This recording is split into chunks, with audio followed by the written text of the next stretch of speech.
नमस्कार, बहुत स्वागत है आप सभी का इंडिया डेली पर। मैं हूं आपके साथ स्वप्निल वर्मा।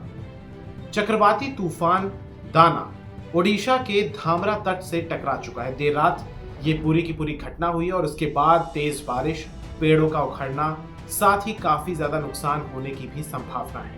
कई जगह पर पेड़ भी उखड़े हैं। साथ ही एक बड़ी खबर यह भी है कि 10 लाख से ज्यादा लोगों को सुरक्षित स्थानों पर भेजा गया है, यानी कि राहत शिविर जो कि स्थापित किए गए, चाहे ओडिशा हो। सबसे ज्यादा प्रभाव इसका ओडिशा में देखा जाएगा और जो पश्चिम बंगाल है वहां पर भी हालांकि बारिशें और तमाम जो नुकसान है वो है, लेकिन ओडिशा ज्यादा सेंसिटिव है क्योंकि इसका लैंडफॉल जो कि हो रहा है वो ओडिशा में ज्यादा एक तरीके से आप कह सकते हैं कि फोकस्ड है।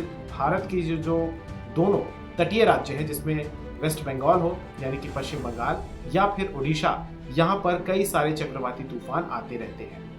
मैं आपको बताना चाहूंगा कि कई ट्रेनें भी रद्द हैं, फ्लाइट्स को भी रद्द किया गया है और जो लोग हैं उनको सुरक्षित स्थानों पर भेजा गया है। इसके साथ ही मैं आपको बताना चाहूंगा कि यहाँ पर ओडिशा और पश्चिम बंगाल के कई इलाकों में भारी तबाही हुई है। तेज हवाओं की वजह से लोगों की मुसीबतें बढ़ गई हैं। हालांकि लोगों को सुरक्षित स्थानों पर पहुंचा दिया गया है। चक्रवाती तूफान दाना की वजह से ओडिशा के बांसड़ा में भारी तबाही हुई है। ओडिशा पश्चिम बंगाल के तटीय क्षेत्रों में ये तूफान इसके आने का सिलसिला फिलहाल जारी है और तेज हवाएं और भारी बारिश भी हो रही है और भद्रक के कांवरिया में तबाही मची है। इसके कारण धामरा में कई पेड़ भी गिर गए हैं। इसके अलावा मैं आपको बताना चाहूंगा कि एनडीआरएफ, एसडीआरएफ और कोस्ट गार्ड्स तैनात किए गए हैं यहाँ पर और जो चक्रवाती तूफान का असर है वो रेल और विमान सेवाओं पर भी दिख रहा है। 500 से ज्यादा ट्रेनों को रद्द कर दिया गया है। ओडिशा और बंगाल में 16 घंटों के लिए उड़ानों पर रोक भी लगा दी गई है।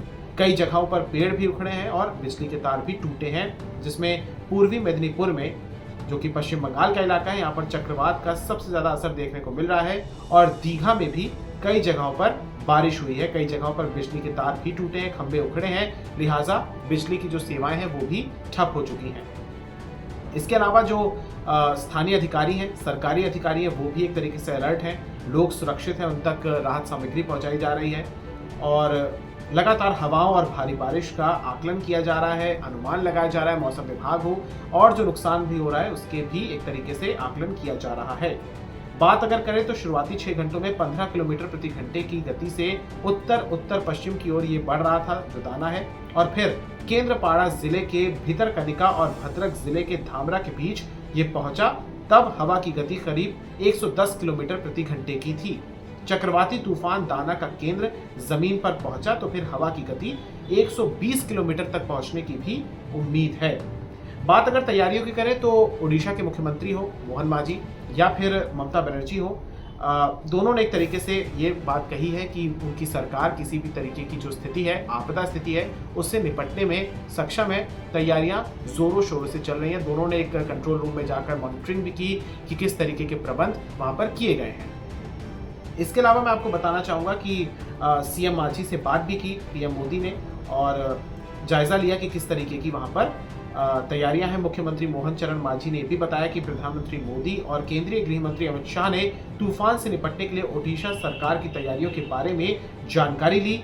पीएम मोदी और गृह मंत्री ने ओडिशा के सीएम से फोन पर बात की और हर संभव मदद देने का आश्वासन दिया है। साथ ही ये भी कहा कि राज्य सरकार के साथ साथ जो केंद्र की सरकार है यानी कि मोदी सरकार है, वो भी लगातार इस पूरे मसले पर, इस पूरे तूफान पर नजर बनाए हुए है। आप दृश्य अपनी स्क्रीन पर देख ही रहे हैं कि किस तरीके से जो समुद्र में जो बंगाल की खाड़ी की तरफ का इलाका है वहाँ पर ऊंचे ऊंचे जो एक तरीके से वेव्स हैं, जो लहरें हैं वो हो रही हैं, वो उठ रही हैं और कोई भी भूल कर भी, हालांकि वहाँ पर आसपास एसडीआरएफ और एनडीआरएफ तैनात है, लेकिन ना जाए इन इलाकों में क्योंकि ये बेहद खतरनाक हो सकता है।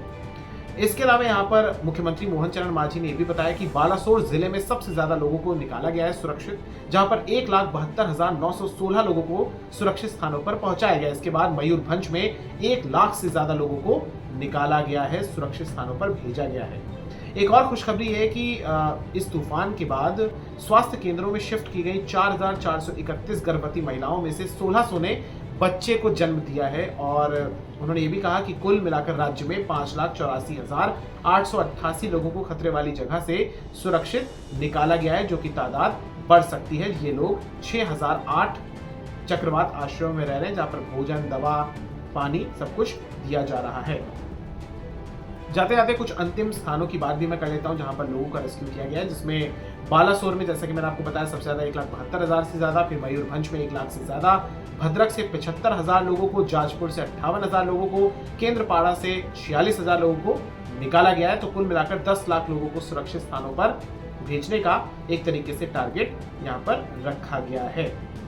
तो पूरी की पूरी अपडेट ये थी चक्रवात को लेकर, और अब ये धीरे धीरे कम भी होगा आगे जाकर, लेकिन जो नुकसान हो रहा है उसका आकलन दोनों राज्य सरकार करेंगी। और तटीय राज्य होने के दृष्टिकोण से यहाँ पर तूफानों का आना एक तरीके से आप कह सकते हैं कि एक नॉर्मल बात नहीं कहूँगा, लेकिन एक आम बात है, क्योंकि तटीय राज्य होने की वजह से यहाँ पर होता है। हालांकि हम यही ईश्वर से प्रार्थना करते हैं कि आप सब जो भी उन राज्यों में रहते हैं सब सुरक्षित रहें और समंदर के पास जाने से बचें, बिल्कुल ना जाएं, और पेड़ के नीचे या खंबे के नीचे या बाहर निकलने से भी फिलहाल बचें। जब स्थिति नॉर्मल हो, जब प्रशासन, शासन आपको निर्देश, लोकल प्रशासन आपको दे, तभी अपने घरों से बाहर निकलें। स्वस्थ रहिए, सुरक्षित रहिए, सतर्क रहिए और सूचित रहिए।